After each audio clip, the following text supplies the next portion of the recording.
I only hope to approximate that dude's genius, dude. You know, there was some racist stuff that he said, and I'm going to call out the racist bit here. And like I said before, you know, the bits of Nietzsche where the racism raises its head, you discard that, right? But you can't get rid of the whole thing. You don't throw the baby out with the bathwater. Nah, you take the baby out, you throw the bathwater out, you put some clean water in, you drop the baby back in there. I'm not going to get rid of this kid. Nietzsche gave me a gift, right? And I don't mean a gift in terms of Santorum. I don't mean a kid as a gift in that sense. That's a whole nother discourse. But to get back on track. Every advanced epistemological and moral knowledge has restated the sophists.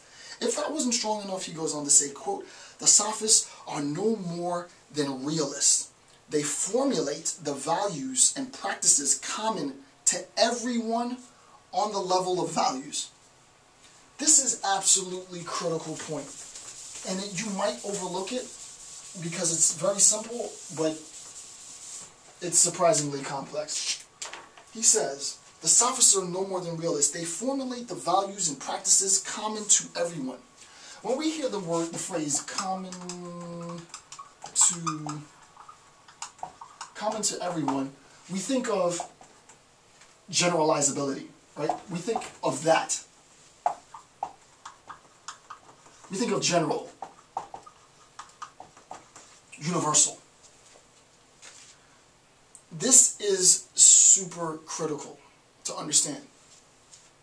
The idea that there is a generality, it would be interesting to see logically how you would formulate that. You know, I don't even know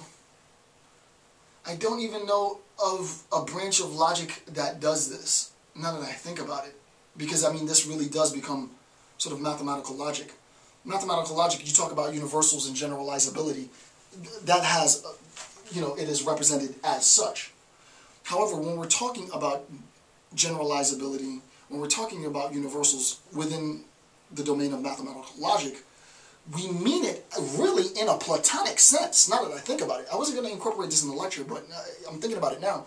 We really do mean it in a Platonic sense because we're talking about it as this unified thing, right? It is this generalized thing which then can be, the logical term is instantiated, right? So you existentially instantiate from a universal generalization, blah, blah, blah, from a mathematical standpoint. There is a sense in which that, even in our logic, that is Platonic. Because Nietzsche doesn't mean this for the sophist. When he says, the sophists are no more than realists, they formulate the values and practices common to everyone. It's not that they homogenize, but the practices common to everyone is more like this. It is the interrelation, right? What ends up happening is we have a sense of unity because of the nexus that exists, right? We talk about oneness. This becomes, you want to go back, right? This becomes Parmenidean, right? We have an understanding of oneness, not because, you know, and now that I think of it, it's so obvious, right? Holy crap. Oh my God, that's huge. We have this idea of oneness, but this idea of oneness presupposes an objective reality in which we are talking about one constituent thing, one Rubik's Cube, one hand, one arm, one man, one shirt, one car, one shoe, right? The sophists don't think of, when Nietzsche says common to everyone, he's not talking about it in terms of universal generalization at all. At all. This is a very deep, deep point. This is probably the deepest point I will make. He means it in terms of nexus. It's the World Wide Web, right? We talk about the internet as one thing, but in fact, the internet isn't one hub, one server, right? It is not that, right? The internet is one thing, yes, but it is one thing because of, right?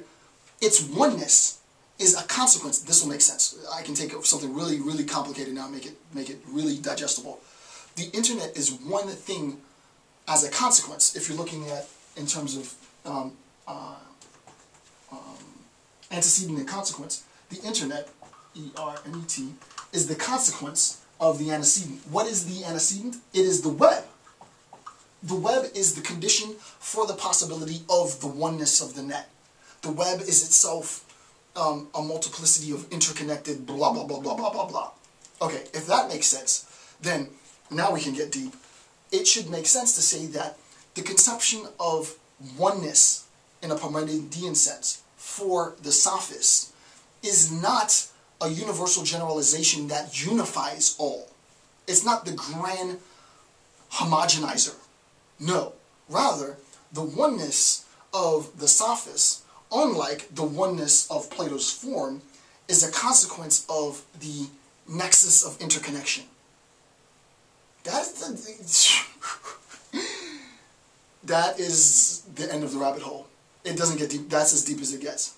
Right?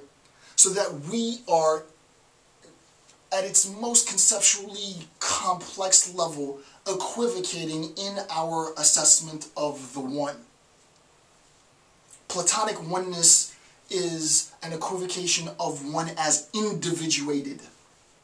He's individuated one into the transcendental realm, which is precisely why Christian tradition, according to Nietzsche, gets it wrong, because they talk about personal immortality. The sophist doesn't situate oneness in an individuated self.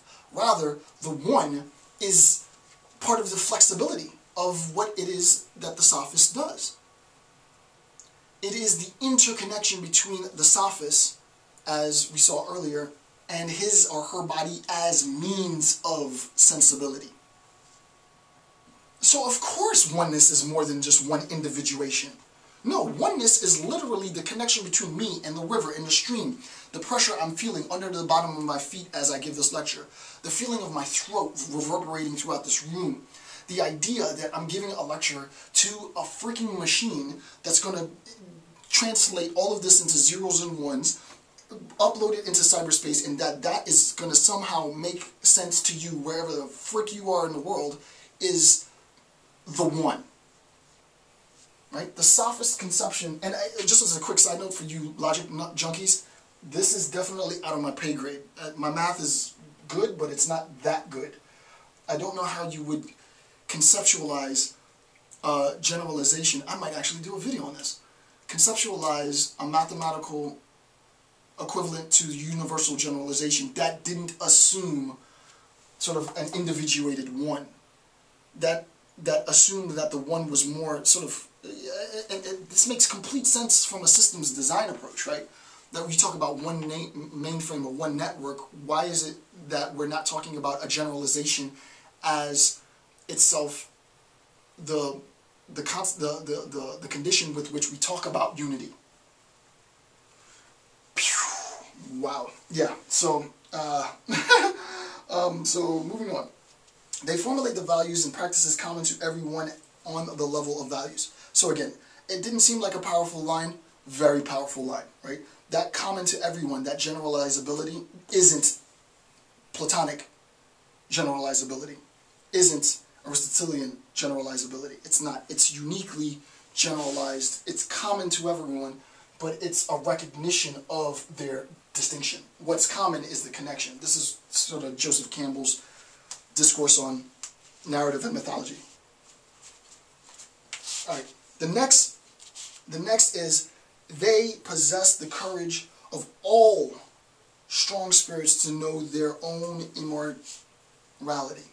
They, the sophists, possess the courage of all strong spirits to know of their immorality.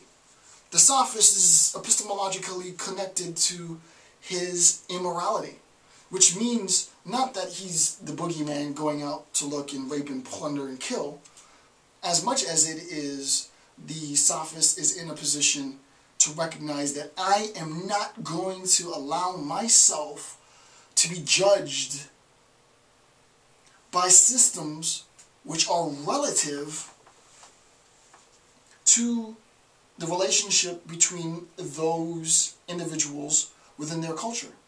And I don't mean relative in the terms of ad hoc. I mean relative in terms of connection. I won't have a sense of that connection until I immerse myself in that culture. That's why cultural